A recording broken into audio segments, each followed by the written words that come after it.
ബംഗാളിൽ എന്താണ് സംഭവിക്കുന്നത്?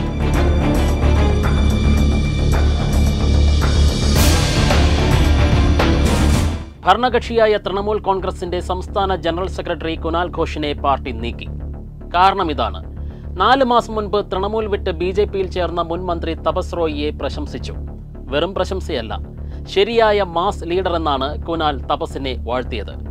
ഇനി ഒരൊറ്റ ചോദ്യമാണ് ബാക്കി: തൃണമൂൽ കൈവിട്ട കുനാൽ ഘോഷ് എന്ന് BJPയിൽ ചേരും? കുനാൽ ഘോഷ് പറഞ്ഞത് ഇതാണ്: തപസ് റോയ് ശരിയായ മാസ് ലീഡറാണ്. അയാൾക്കായി പാർട്ടി പ്രവർത്തകരുടെയും ജനങ്ങളുടെയും വാതിൽ എന്നും തുറന്നു കിടക്കും. എനിക്ക് തപസ്ദായെ പതിറ്റാണ്ടുകളായി അറിയാം. പക്ഷേ ഇപ്പോൾ ഞങ്ങൾ 2 വഴിയിലായി. അദ്ദേഹത്തെ തൃണമൂലിൽ നിർത്താനുള്ള ശ്രമങ്ങൾ ഫലവത്തായില്ല. ഒരു രക്തദാന ക്യാമ്പിനിടെയായിരുന്നു ഈ വാക്കുകൾ.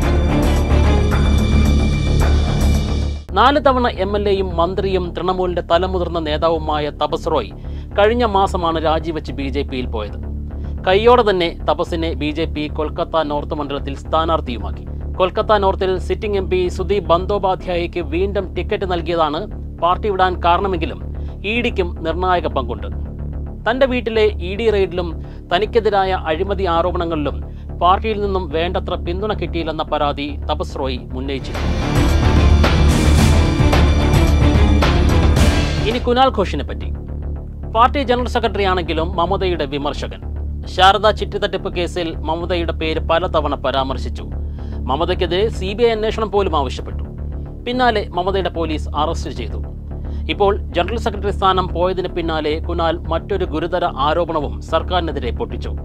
സ്കൂൾ നിയമന അഴിമതി പാർട്ടിക്ക് കഴിഞ്ഞ നിയമസഭാ തെരഞ്ഞെടുപ്പിന് തൊട്ടു മുൻപേ അറിയാമായിരുന്നുവെന്നാണ് ആ വെളിപ്പെടുത്തൽ. എന്ത് വില കൊടുത്തും ബംഗാൾ ജയിക്കേണ്ടത് അനിവാര്യമായ ഘട്ടത്തിൽ BJP അവരുടെ തുറുപ്പ് ചീട്ട് പുറത്തെടുക്കുകയാണോ? ബംഗാളിൽ വോട്ടിന് മുന്നേ ഓപ്പറേഷൻ ലോട്ടസ് പരീക്ഷിക്കുകയാണോ? എതിർ പാർട്ടിയിലെ തലയെടുപ്പും ആൾബലവുമുള്ള നേതാക്കളെ ചാക്കിട്ട് പിടിച്ച് തിരഞ്ഞെടുപ്പ് ജയിക്കുന്ന ഉത്തരേന്ത്യൻ വിജയ ഫോർമുല. തപസ് റോയ്ക്ക് മുൻപ് 2 TMC നേതാക്കൾ കൂടി BJPയിൽ ഈ വർഷം ചേർന്നിരുന്നു. ബരാക്പൂരിലെ MP അർജുൻ സിംഗും താംലൂക്ക് MP ദിവ്യന്തു അധികാരിയും. നേരത്തെ പാർട്ടി വിട്ട് BJPയിൽ ചേരുകയും പിന്നീട് തിരിച്ചെത്തുകയും ചെയ്ത അർജുൻ സിംഗിനെ ഇത്തവണ മമത ലിസ്റ്റിൽ നിന്നും വെട്ടിയതാണ് വീണ്ടും മറുകണ്ഠം ചാടിച്ചത്. മമതയെ നന്ദിഗ്രാമിൽ തോൽപ്പിച്ച മുൻ TMC നേതാവും ഇപ്പോൾ ബംഗാൾ പ്രതിപക്ഷ നേതാവുമായ സുവേന്ദു അധികാരിയുടെ സഹോദരനാണ് ദിവ്യന്തു അധികാരി. മമതയ്ക്കൊപ്പവും മമതയ്ക്കെതിരെയും എന്ന നിലയിൽ ചേരി തിരിഞ്ഞിരിക്കുകയാണ് ബംഗാൾ വോട്ടുകൾ. മമതയ്ക്കെതിരായ വോട്ടുകൾ ഇന്ത്യ മുന്നണിയിലേക്ക് കൂടി പോയാൽ BJPയുടെ പ്രതീക്ഷകൾ വറ്റും. ഇത് മുൻകൂട്ടി കണ്ട് ഇന്ത്യ മുന്നണിയെ കൂടി പ്രതിസന്ധിയിലാക്കുന്ന നീക്കങ്ങൾ കൂടി BJP ആസൂത്രണം ചെയ്യുന്നുണ്ട്.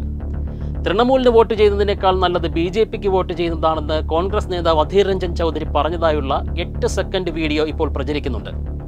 ഫേക്ക് വീഡിയോ എന്ന് പ്രതികരിച്ച കോൺഗ്രസ് പരാതി നൽകാൻ തയ്യാറെടുക്കുകയാണ്. എന്നാൽ ഈ ചൂണ്ടയിൽ കൊത്തിയ TMC നേതാവ് അഭിഷേക് ബാനർജി കോൺഗ്രസ് ബംഗാളിൽ BJPയെ സഹായിക്കുന്നുവെന്ന ആരോപണം ഉയർത്തി. ബംഗാളിന് പുറത്തും ഇന്ത്യ മുന്നണിയെ പ്രതിസന്ധിയിലാക്കുന്ന നടപടിയായി അത്.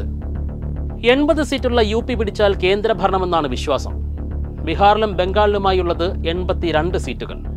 4 കിഴക്കൻ സംസ്ഥാനങ്ങളിലെ 117 സീറ്റുകളിൽ 64 കഴിഞ്ഞ തവണ BJP സ്വന്തമാക്കി. 2014 45 നിന്നുള്ള നില മെച്ചപ്പെടുത്തൽ. ബീഹാറിൽ കഴിഞ്ഞ നിയമസഭാ തെരഞ്ഞെടുപ്പിൽ RJD വലിയ ഒറ്റക്കക്ഷിയായെങ്കിലും JDUവിനൊപ്പം ചേർന്ന് BJP ഭരണം പിടിച്ചു. ബംഗാൾ ചരിത്രത്തിലെയും ഏറ്റവും മികച്ച പ്രകടനമാണ് BJP നടത്തിയത്. 2 നിന്നും 18 സീറ്റിലേക്ക് കുതിച്ചു. 2019 വോട്ട് ശതമാനം 40 കടന്നു. അപ്പോഴും മമതയെ കടന്നു പോകാനായില്ല. 2016 നിയമസഭാ തെരഞ്ഞെടുപ്പിൽ കിട്ടിയതിന്റെ 4 ഇരട്ടി വോട്ട്. ഇത്തവണ ലക്ഷ്യമിടുന്ന 400 സീറ്റ് എന്ന മാന്ത്രിക സംഖ്യയിലേക്ക് എത്താൻ BJPക്ക് ബംഗാളിൽ നിന്ന് ഇനിയും സീറ്റുകൾ വേണം. മമത ബാലികേറ മലയാകുന്ന സാഹചര്യത്തിൽ തൃണമൂലിനെ ക്ഷീണിപ്പിക്കാൻ നേതാക്കന്മാരെ റാഞ്ചുകയല്ലാതെ മറ്റു മാർഗമില്ല. അവസാനം വന്ന സർവേകൾ പലതും തൃണമൂലിന് കൂടുതൽ സീറ്റുകൾ കൽപ്പിക്കുന്ന സാഹചര്യത്തിൽ പൂഴിക്കടകൻ തന്നെ പ്രയോഗിക്കും BJP. മധ്യപ്രദേശിലെ ഇൻഡോറിൽ കോൺഗ്രസ് സ്ഥാനാർത്ഥി അക്ഷയ് ബാം രാജിവെച്ച് BJPയിൽ ചേർന്നതും ഗുജറാത്തിലെ സൂറത്തിൽ BJPയുടെ മുകേഷ് ദലാൽ എതിരില്ലാതെ തെരഞ്ഞെടുക്കപ്പെട്ടതും ഇതിനോട് കൂട്ടി വായിക്കേണ്ടതാണ്.